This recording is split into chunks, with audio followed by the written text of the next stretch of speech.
Una vez más, aquí en Academos Study, con el gran amigo Arnaldo Pubillones, y siempre tratando de escrutar la actualidad. Yo creo que no hay otro tema más importante en este momento que las elecciones en Estados Unidos, elecciones presidenciales. Y vamos a empezar desde nuestro ángulo con Hillary Rodham Clinton. Yo quiero decir algo antes con relación a las preguntas que siempre yo le hago a mi colega, a mi amigo, mi hermano Arnaldo Pubillones. Si algo que nos impactó en Guantánamo cuando éramos muy jóvenes e íbamos al cine era el oeste americano, el oeste estadounidense. Y yo tengo cuatro figuras que impactaron en mí en forma tremenda. Voy a empezar con Hopalong Cassidy. Voy a seguir con Roy Rogers. Hopalong Cassidy para mí era el clásico. Roy Rogers era un hombre muy elegante, que constantemente tenía trajes, su caballo era una maravilla, sus monturas, sus frenos. Muy interesante, que nos impactó a nosotros por su doble personalidad, era Durango Kid. Cuando él se transformaba en Durango Kid, una ropa negra y un pañuelo negro, un sombrero y un caballo blanco. Y el cuarto, el gran héroe, para mí el más grande de todos los vaqueros que hicieron el oeste, que es John Duke Wayne. John Wayne era una persona muy cruda, muy fuerte, muy directa, y impactó en mí enormemente, y he sentido gran satisfacción al conocer que le dedicaron un sello de correo a John Wayne. Ahora yo te pregunto, ¿los tuyos? Bueno, los míos son también 4 cowboys o vaqueros, como le decíamos en Cuba. Uno es Cisco Kid. Te ha ido para atrás. No, pero me gustaba la figura de... Era en blanco y negro, ¿no era? Era en blanco y negro, esa es una figura... ¿Y ya había sonido o no? Sí, había sonido. Okay. Él llegó a hacer películas. Inclusive yo tengo algunas películas en mi casa que yo de vez en cuando la veo. No, él llegó también a hacer cine con sonido. Está Gene Autry, que fue un gran cowboy también, y también fue dueño de un equipo de béisbol en California. Está el Llanero Solitario. Wow. Y en esto coincidimos tú y yo. John Wayne es el más grande de las grandes figuras de los cowboys norteamericanos. Es decir, películas de cowboys o vaqueros. John Wayne para mí es como mi ídolo. ¿Recuerda cuando la guerra de Vietnam, la contracultura y todo descarado, desarrapado, entre ellos John Kerry, en fondo, esa gente? Él hizo una película para levantar la moral a los americanos, a que estaban peleando. Hizo Green Beret, la boina verde. Las boinas verdes. No Exacto, tenía mucha calidad, porque seguro que los recursos no eran muchos, pero creó una reacción en Estados Unidos que le piqueteaban, le saboteaban los teatros y le hacían la vida imposible para exhibir esa película. Así que coincidimos tú y yo en John Wayne. Bueno, John Wayne es un gran patriota y por lo tanto pues tenía que defender su nación, su patria. No podía caer en esas tonterías, y era un hombre recto, patriota, y por lo tanto pues tenía que hacer cine de manera que defendiera los valores de esta nación. Que en aquel tiempo estaban por los que en aquella época estaba bien pisoteados. Te voy a decir algo que a lo mejor tú no sabes. En la tumba de él, donde él reposa, en su lápida pidió 3 palabras en español que lo identificaban a él desde el comienzo hasta el final. Y las 3 palabras en español eran feo, fuerte y formal. Las 3 F. 3 F, feo. Según él, el hombre tenía que ser feo, fuerte y formal.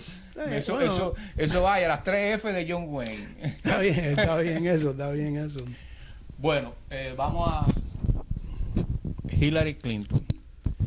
yo voy a empezar con una pequeña introducción y después vamos a caer de lleno en lo que está ocurriendo en este momento. ¿En el personaje de Hillary o en todo lo que es alrededor de lo que ha sido el debate? No, primero el personaje, así tú tienes algo que decir del personaje. Yo te puedo decir que Hillary Clinton se le recuerda muy jovencita, ya graduada de abogado, en un buffet de unas personas ahí en Chicago que corrían en la defensa y en los trámites con las Panteras Negras que constantemente estaban yendo a Cuba. Después ella se encuentra con Bill Clinton y en la guerra de Vietnam, y ambos escapan hacia el Canadá, y yo tengo una foto ahí donde están ellos tipo hippie, ¿no? Ahí en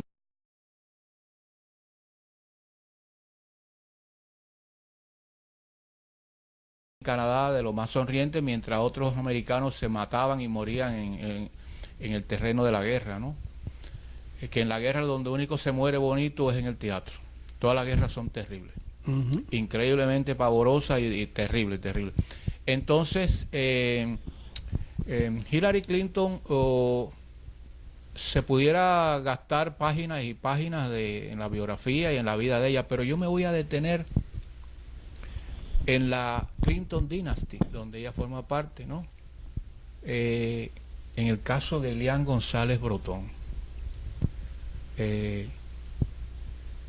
Se hablaba en aquel tiempo, Arnaldo, que ya prácticamente iba a haber un arreglo, porque coincidió con la reunión en La Habana iberoamericana, de los países iberoamericanos que tuvieron la reunión en La Habana, y prácticamente se hablaba de que los Estados Unidos y Cuba se iban a arreglar, y de buenas a primeras surge un imponderable, un día de acción de gracia, y es que viene la noticia que un niño totalmente desnutrido, casi moribundo, apareció en el mar. Unos pescadores americanos lo rescataron, y ese niño conmovió los cimientos de este exilio. Fue uno de los niños más fotografiados, en la revista Time aparece 3 veces. Vaya, en aquel momento era el niño más famoso del mundo. Y hay algo interesante, la religiosidad alrededor. Yo que he estado muchas veces en casa de Elian, aquí en Miami, hasta que la tuvieron que quitar porque no podían pagar, no sé qué, y tuvieron que meter toda esa cantidad de fotos y de recuerdos alrededor del niño, lo tuvieron que poner en un almacén por ahí, el tío abuelo Delfín. Pero la religiosidad alrededor de ese niño apareció un día de Thanksgiving. Lo sacan de la casa de los González un Viernes Santo y se lo llevan para Cuba el día de San Ireneo. Todos los delfines alrededor del niño, todo tiene una gran connotación, un gran impacto. De más está decir que cuando regresó a Cuba lo han convertido en un robot. Pero estamos hablando de Elian González Brotón, el niño ese siempre sonriente, que por cierto en Cuba no lo he visto sonreír más. ¿Qué tú tienes que decir alrededor de este caso? ¿O tú tienes que decir antes algo sobre Hillary? Déjame darte un dato primero antes de Hillary, no sé si tú lo conocerás. No sé si esto sería antes de casarse con Bill, porque tú te acordarás de quién era Barry Goldwater, ¿no? Claro. Okay. La señora Clinton, o señorita, me imagino, sería en aquella época, era una girl de Goldwater, es decir, estaba haciendo política por Goldwater. Y pertenecía a la Juventud Republicana. Pero después parece que ella, en esa época que era de los hippies y esa contracultura y esa cosa, pues parece que ella cambió de pensamiento y entonces apoyó a un político que se llamaba Eugene McCarthy.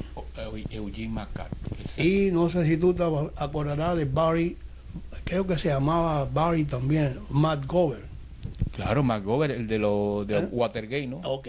De Watergate, Matt Gover estuvo aspirando por el partido ultra izquierdista. De izquierda, y era aspiraba una vez a presidente por el partido o estuvo en la primaria del Partido Demócrata. Y fue la diana cuando se produjo Watergate, que se metieron a averiguar los documentos, los vínculos que tenían con Rusia y con la Unión Soviética y con Cuba. Exactamente. Así que ese es un dato que te tengo sobre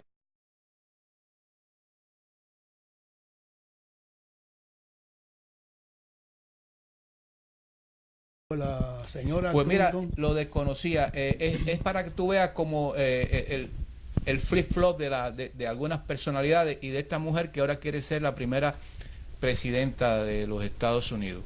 Déjame otra cosita más. Ahora que se está aquí diciendo que Trump, que anteriormente apoyaba más a los demócratas y ahora es aspirante o posible presidente de los Estados Unidos por el Partido Republicano, le dicen que a él ha cambiado, que de demócrata se pasó a republicano, que no es nada. Sin embargo, la Clinton, un dato interesantísimo. La Clinton, que fue de los republicanos, se pasó a los demócratas. Es un grado de oportunismo tremendo. Entonces, no se le puede acusar a Trump de que sea un tipo bipartidista, vamos a decir así. Una vez le dio dinero quizás a ellos mismos, a los mismos Clinton, pero sin embargo hoy está en el campo opuesto, aspirando a presidente de los Estados Unidos. Son cosas de la vida para que tú veas que uno se pone, bueno, mira cómo atacan, que sin embargo ella también tiene sus papelitos. Tiene sus papelitos y sus... exactamente. Y el flip-flop ese que hablamos, está el famoso candidato Manchurian, el Maverick McCain, que es un tipo que yo no respeto por una serie de razones. Le planteó, porque él es muy amigo, fíjate, de John Kerry, el tipo de la contracultura, lo que hizo John Kerry, que hoy es secretario de Estado. Él le planteó a aspirar que lo cogiera como vicepresidente cuando John Kerry aspiró. Fíjate, es decir, McCain le dicen Maverick porque Maverick en la jerga esta de los vaqueros es cuando una red se sale del hato y se pierden los arbustos y tú tienes que ir a recogerlos. Volviendo al tema de los cowboys, Maverick es un cowboy. Es un cowboy. Es una película de vaqueros. Ajá, entonces, pero tú viviste también el caso Elian. ¿Qué recuerdo tú tienes de aquella Por cierto, hay un dato. En los últimos tiempos, la última vez que un conglomerado humano residente en los Estados Unidos le planteó una guerra al gobierno federal. Y fueron los cubanos del exilio. Se enfrentaron al gobierno federal. Sí, ¿qué tú tienes que decir de esa etapa? ¿Cuáles son tus recuerdos? Bueno, primero que nada son unos recuerdos tristes porque Elian se salva. No quiero en esto caer en cosas religiosas, pero Elian se salva, está solo en el mar. Algunos dicen que habían unos delfines alrededor de él hasta que le encuentra el pescador, Donato. Es decir, que hay algo como que un niño se salva ante la desgracia de que se mueren los que estaban con él y su mamá. Pero sin embargo, él tuvo la suerte de salvarse. Para muchos cubanos eso fue como un milagro. Un milagro, un acontecimiento extraordinario. Un niñito que se ha salvado de las olas del mar, de todo lo que pasaron los familiares de él, es decir, la mamá y los que venían con él.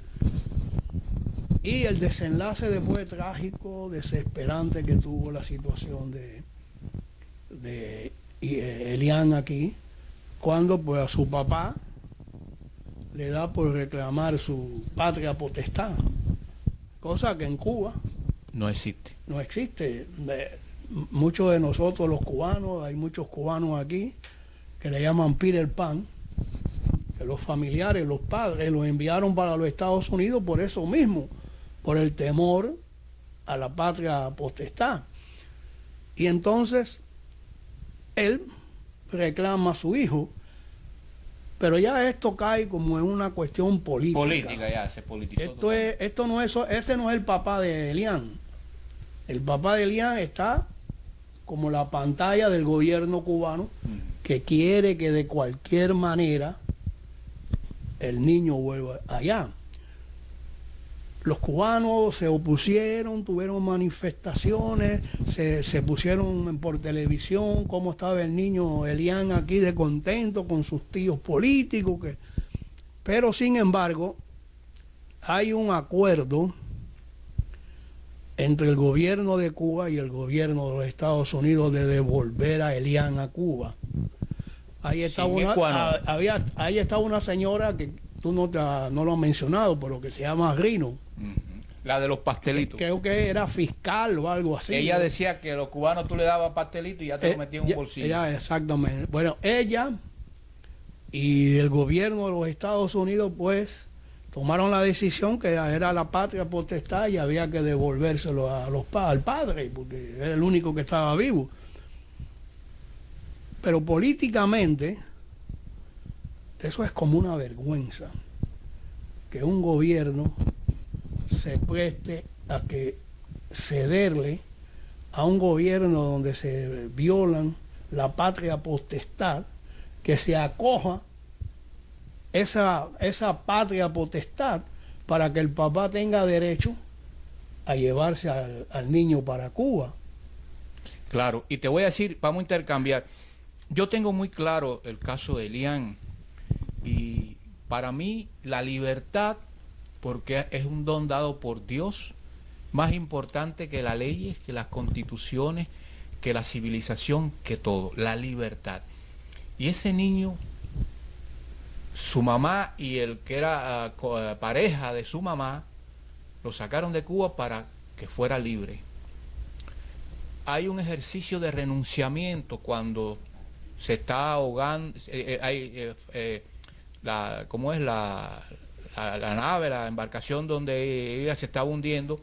Y eso se lo dijo a su tío abuelo Delfín, que él me lo contó a mí. El niño le contó a Delfín, al tío abuelo le dijo, el primero que se hundió en el mar y no lo volví a ver fue el que no me recuerdo el nombre ahora, del individuo que venía que parece que ya tenían relaciones sentimentales.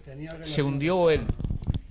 Pero antes de hundirse, la única salvavidas que había era una goma de un vehículo, de un carro soviético,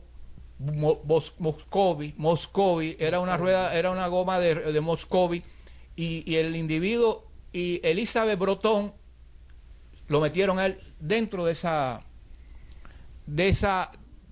goma salvavidas. Se hundió primero el hombre y después su mamá desapareció. Y ahí yo veo un precioso acto de renunciamiento a la vida. Los dos, Elizabeth y su pareja, renunciaron a la vida para salvar a esa criatura. ¿Qué ley en el mundo puede superar eso? Ese muchachito, finalmente, el día de Acción de Gracia apareció, chico, apareció ese muchacho un día de Acción de Gracia. Donato lo encuentra el día de Acción de Gracia. Ahí empezó la historia. Yo quiero seguir compartiendo, pero vuelvo y te digo, yo tengo muy claro eso.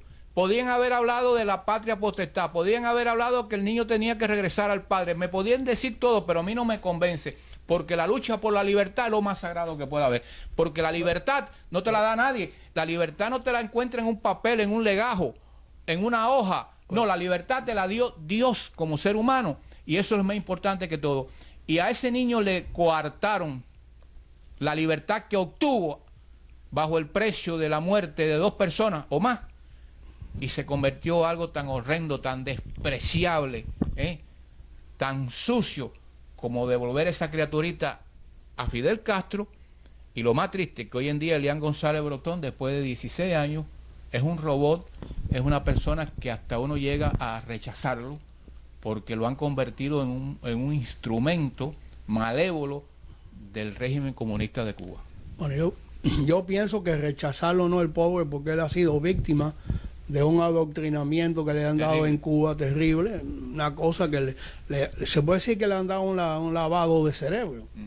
En la forma en que él actúa no se le ve con aquella libertad, aquella alegría que tenía aquel niñito que estaba con su prima aquí, cómo él jugaba. Marileisi, cómo él jugaba con su prima, ¿eh? Y sin embargo, como lo hemos visto cada vez que lo han presentado en Cuba, queriendo darlo a entender, como el muchachito estaba en Cuba feliz, pero nunca se le veía esa felicidad en el rostro. Cuando cumplió 15 años, cuando se graduó de bachiller, que esa cosa. Lo metieron en los Camilitos. Y no, tiene que ser, desde el momento que llegó en aquí, una escuela elite. Desde el momento que él llegó a Cuba, yo estoy seguro que el papá casi se vio imposibilitado de estar, porque el gobierno enseguida se apropió del muchachito, porque el gobierno tiene eso como una especie de propaganda. No, y muchas fuerzas abogaron porque regresaran al padre, pero cuando regresó al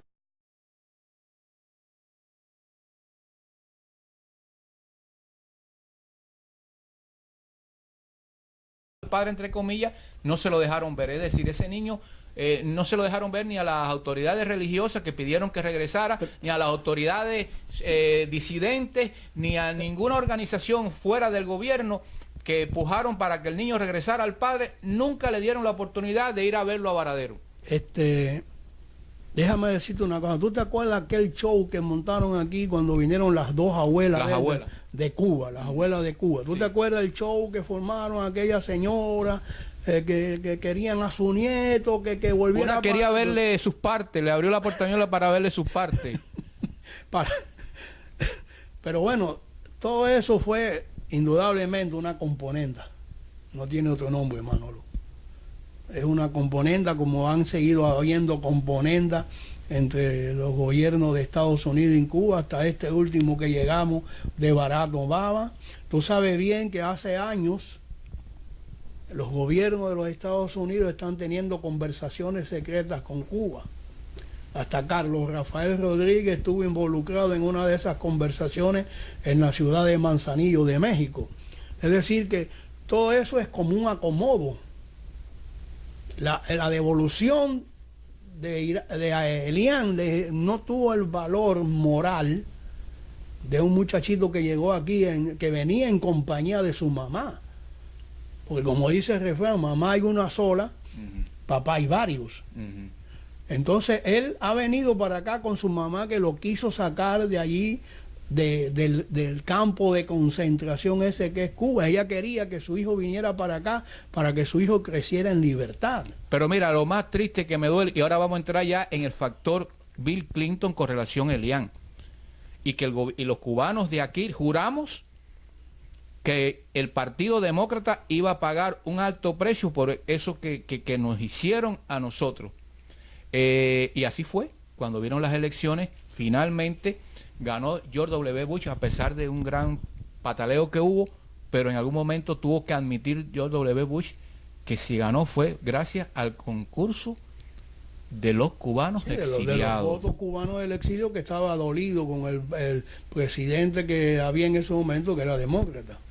Vuelvo y te repito, el caso de Elian jugó un papel importante, pero lo que la gente no se da cuenta es que lo que hicimos los cubanos con Elian es la tradición que han hecho los cubanos cuando han salido de Cuba en favor de ayudar a sus familiares, mandándole dinero, ayudándolos si estaban en otros países fuera de Cuba.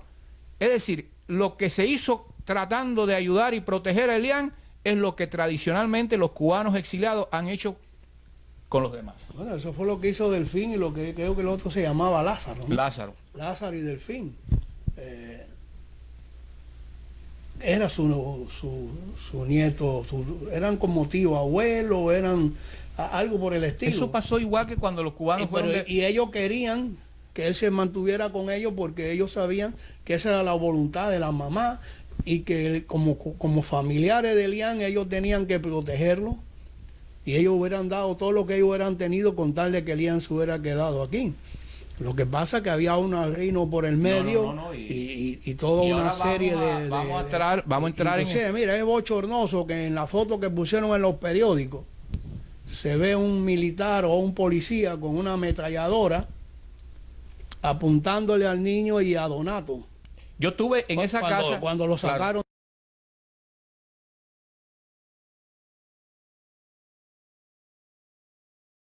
del closet. Yo estuve en esa casa filmando y entrevistando a Delfín, y en el closet donde estaba Donato con el niño, yo me metí, y no es alarde mío. Tú sientes un tipo de energía en esa casa.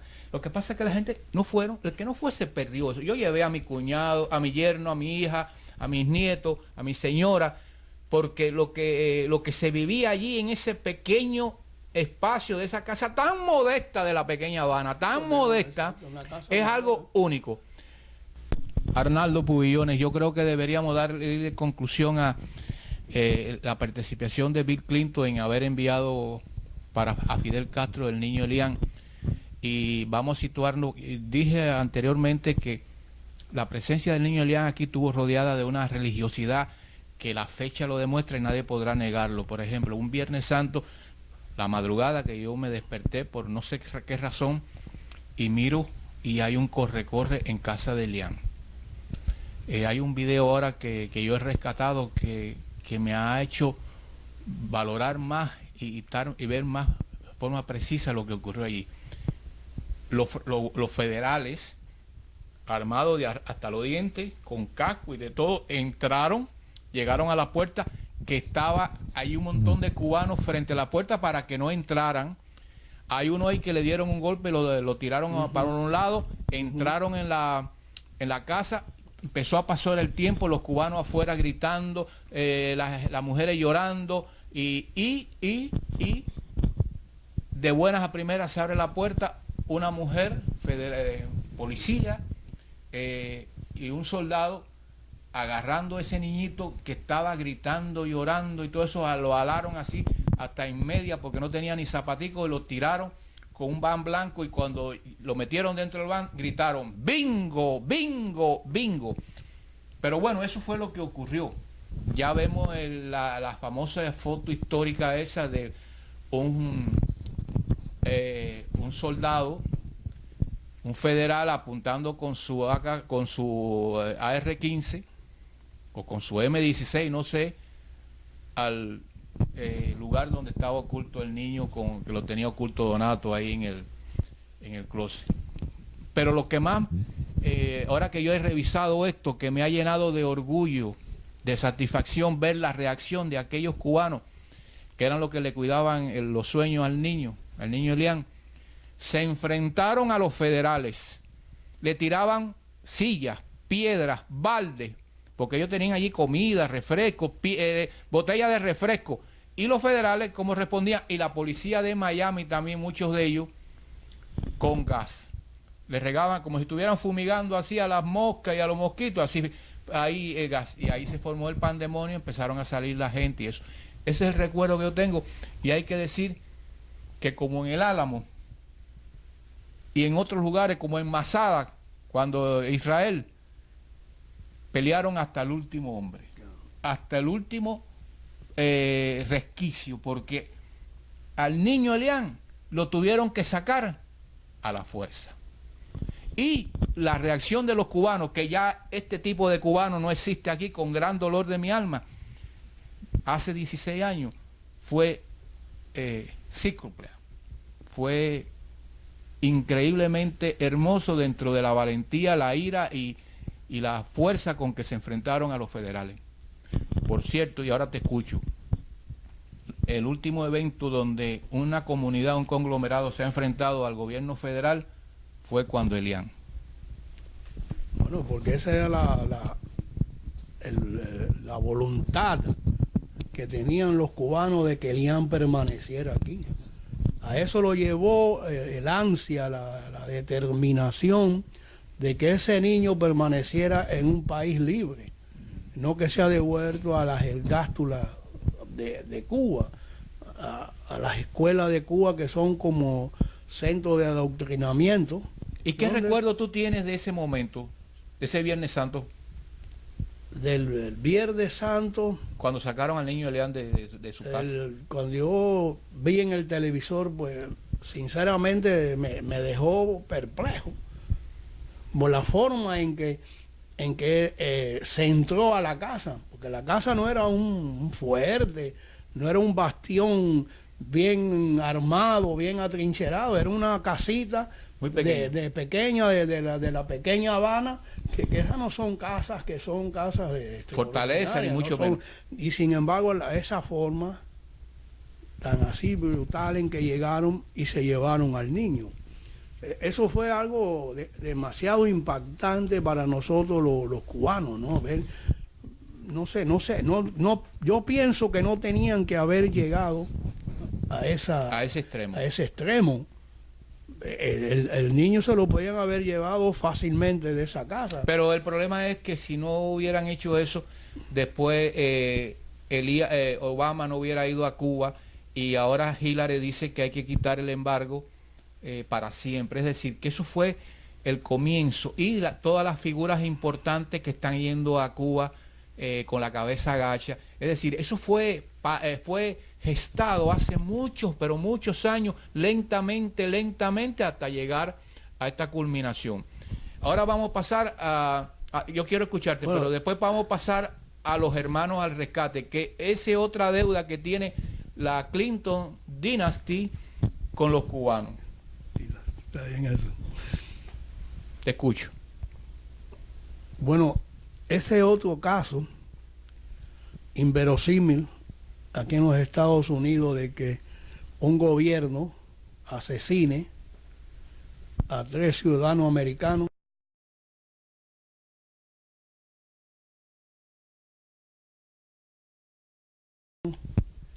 y el gobierno se haya quedado impávido. Se quedó como si no hubiera sucedido nada. Quizá Clinton dijo algunas palabritas, quizá eso sirvió también para que no se firmara el argumento que la salida que buscaron. Tirar el sofá por la no, ventana. ¿cómo se llama esto? Tirar el sofá. No era la ley Helms-Burton, era la ley Helms-Burton, que había que firmar el acuerdo número 4, me parece. Para activarla todos los años. Para activarla todos los años, y entonces pues Clinton, ante esa situación, no lo firmó. Tuvo la presión esa de que el gobierno cubano asesina a 3 ciudadanos norteamericanos y el gobierno no hace lo más mínimo por rebatir a los aviones que le salen, a unas avioneticas Cessna. Uno se salvó quizá de puro milagro. Supuestamente dicen que porque él se fue para arriba, él se cogió. No, sí, pero yo creo que es el talón de Aquiles de la lucha pacífica no violenta que estaba enarbolando ese grupo, porque ellos lo que iban a rescatar balseros que estaban perdidos. Sí, pero cuando ellos llegaban a ciertos paralelos y eso, Basulto, el que iba allá, decía: hermanos que están en Cuba, que me están oyendo, le deseo lo mejor, nosotros estamos avanzando por aquí. Le iban dando a los comunistas de allá, con un lenguaje muy familiar, como ellos avanzaban en sus naves. Ese fue el error, porque a Basulto no lo tumban, porque fue muy bien preparado por el traidor que tenían aquí. Es decir, todos sabían que el Cessna de Basulto tenía el número 2506 de la brigada. Entonces ellos volatizan a los otros 2 avionetas para que quede Basulto como un capitán araña.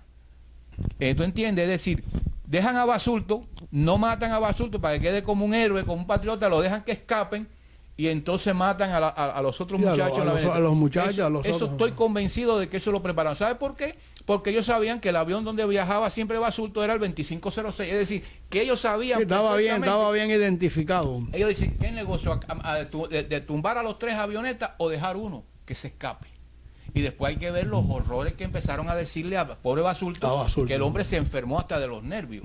Porque le empezaron el pan araña, que esto, que lo otro, que le dieron un argumento, porque cuando tú luchas contra un enemigo como ese, Tú no puedes caer en esas cosas de la lucha pacífica no violenta, a lo Gandhi, a lo esto, no, porque ellos te están vigilando. Es como el socialdemócrata este en Venezuela que se entregó y mira, lo lleva 2 años ahí que se está muriendo en vida. Bien, yo creo que la Clinton dinastía tiene una deuda con los cubanos dignos, los cubanos exiliados, y yo creo, para ir cerrando este ciclo, que ningún cubano que se respete debería votar por Hillary Clinton. ¿Qué tú opinas?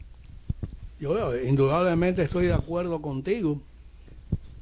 Además, Hillary Clinton es un personaje tramoyista, es una persona que miente con una facilidad tremenda. Se puede escapar con unos argumentos de manifestaciones que ha hecho anteriormente.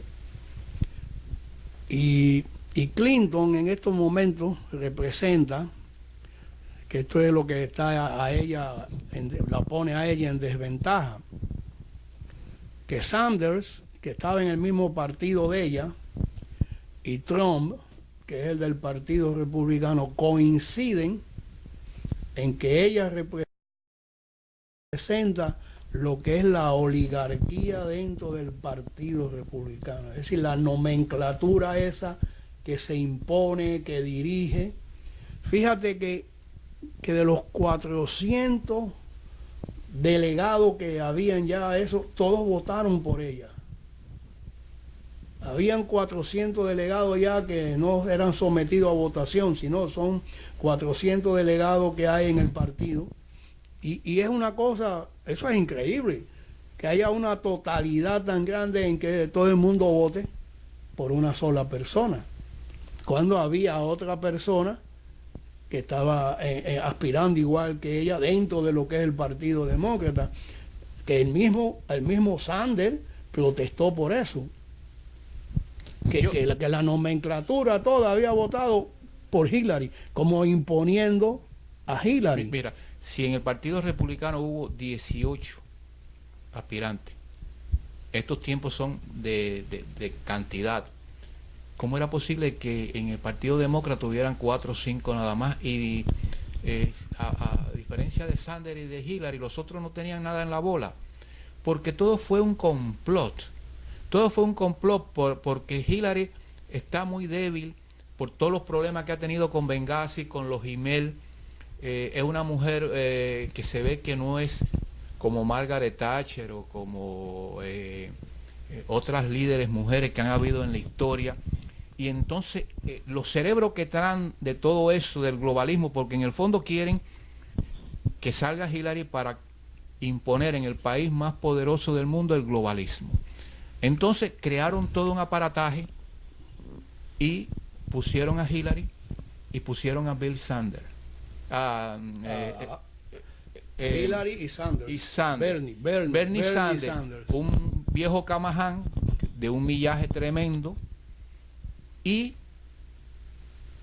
qué casualidad que hablaba un lenguaje que a todo el mundo le gusta, todo gratis, todo free. No, eso es muchacho, ese es un pastel. El mínimo salario mínimo $15. Ese es un bla, bla, bla, bla, bla, bla. Y entonces, aunque tenía 74 años el señor que el otro día Trump lo mandó a dormir, a descansar, a dormir, habló multitudes, especialmente de la gente del milenio.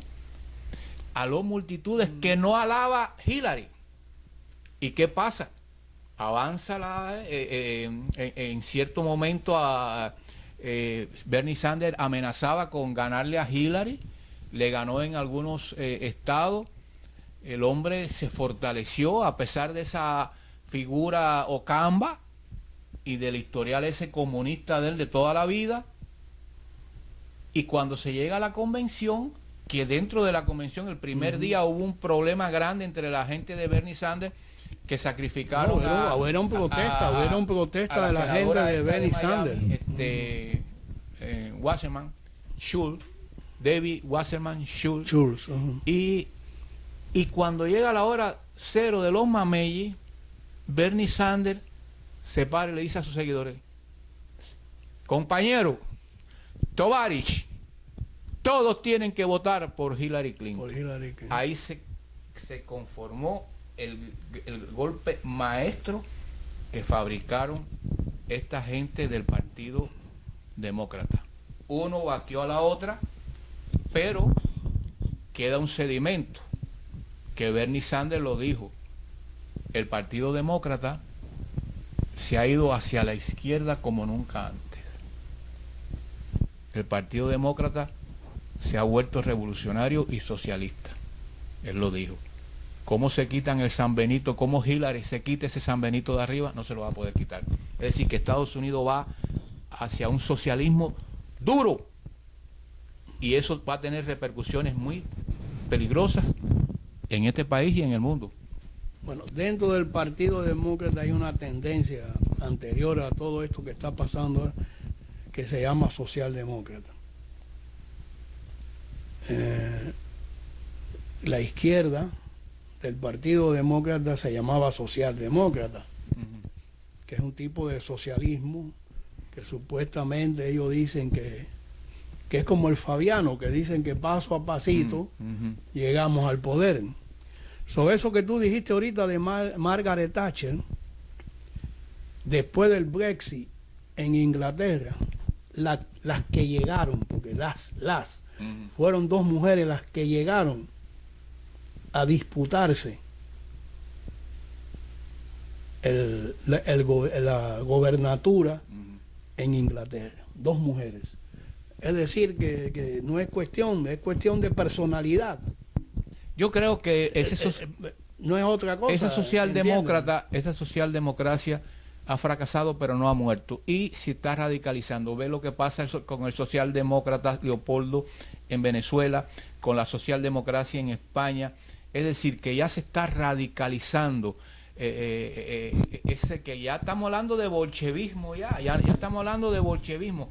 Se está radicalizando, que ya la socialdemocracia queda en una situación muy precaria y entonces se está radicalizando. Lo vemos con Bernie Sanders, lo vemos en Europa, en este momento en España, la crisis que hay política, lo vemos con el Brexit. Es decir, que ya la socialdemocracia no es una alternativa ni para uno ni para otro. Entonces lo que viene es la radicalización. De un lado es la derecha moderna y sin apellido, que le pueden decir extrema derecha como tú quieras, y la izquierda totalmente socialista, revolucionaria y dura. Bueno, ahí mismo tú señalas el caso de España.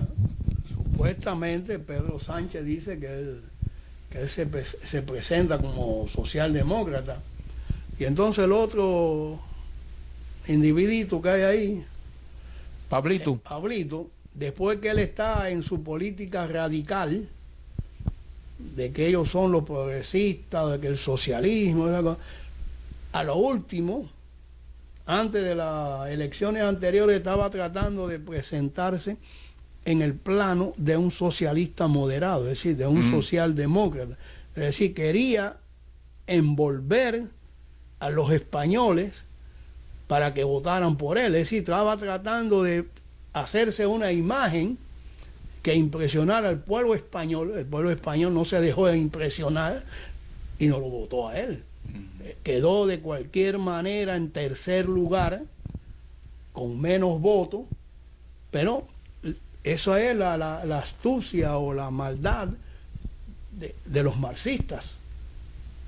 Eso de cambiarse de piel y entonces quererse de radicales como eran antes, se presentan de extrema más moderada, de un partido más razonable, más comprensible, pero ya parece que los españoles saben bien el carapazón ese, ¿no?